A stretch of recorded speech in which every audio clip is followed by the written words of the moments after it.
Kejadian pasal 26. Ishak di negeri orang Filistin. Maka timbullah kelaparan di negeri itu. Ini bukan kelaparan yang pertama yang telah terjadi dalam zaman Abraham. Sebab itu Ishak pergi ke Gerar kepada Abimelekh, raja orang Filistin.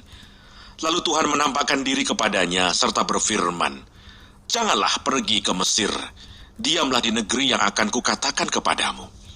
Tinggallah di negeri ini sebagai orang asing, maka aku akan menyertai engkau dan memberkati engkau, sebab kepadamulah dan kepada keturunanmu akan kuberikan seluruh negeri ini.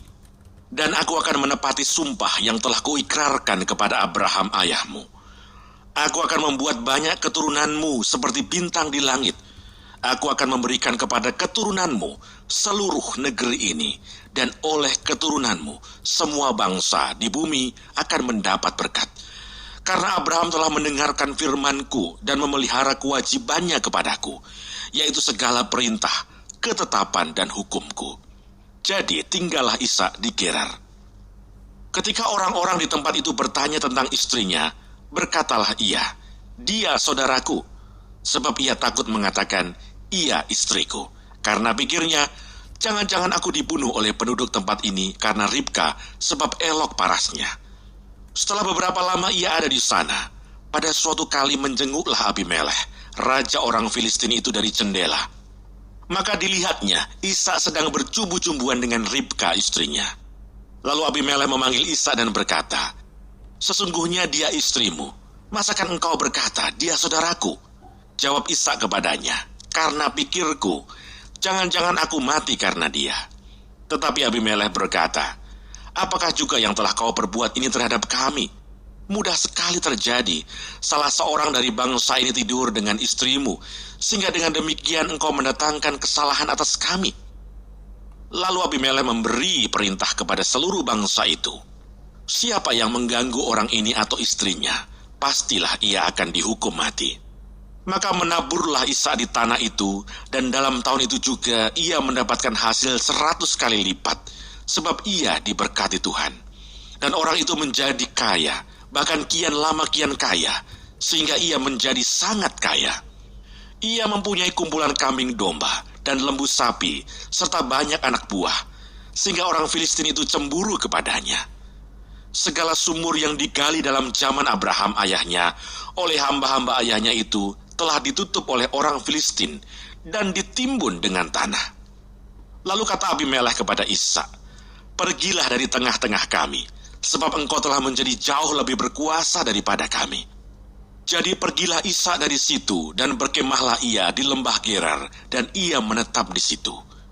Kemudian Ishak menggali kembali sumur-sumur yang digali dalam zaman Abraham ayahnya, dan yang telah ditutup oleh orang Filistin sesudah Abraham mati. Disebutkannya lah nama sumur-sumur itu menurut nama-nama yang telah diberikan oleh ayahnya. Ketika hamba-hamba Ishak menggali di lembah itu, mereka mendapati di situ mata air yang berbual-bual airnya. Lalu bertengkarlah para gembala Gerar dengan para gembala Ishak. Kata mereka, "Air ini kepunyaan kami." Dan Ishak menamai sumur itu Esek, karena mereka bertengkar dengan dia di sana. Kemudian mereka menggali sumur lain, dan mereka bertengkar juga tentang itu.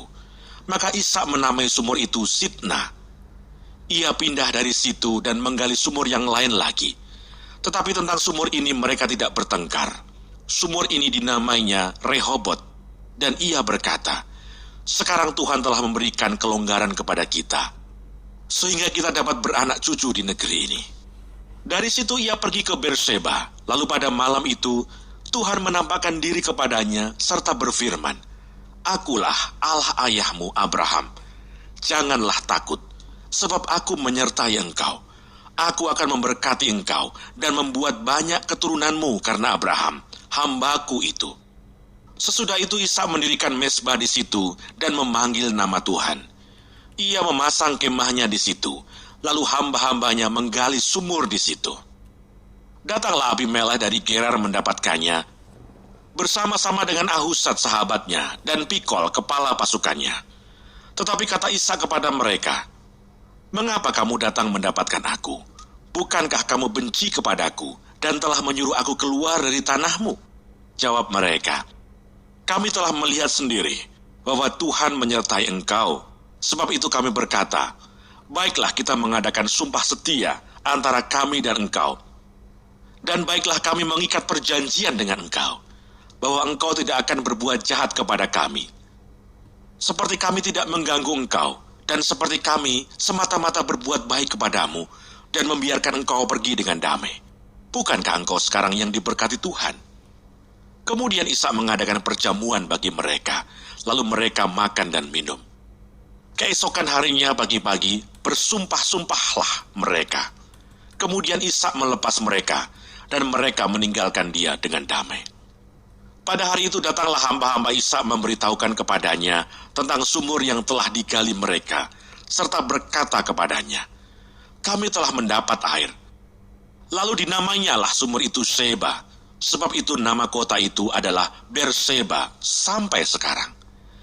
Ketika Esau telah berumur 40 tahun, ia mengambil Yudit, anak Beri orang Het, dan Basmat, anak Elon orang Het, menjadi istrinya. Kedua perempuan itu menimbulkan kepedihan hati bagi Ishak dan bagi Ribka.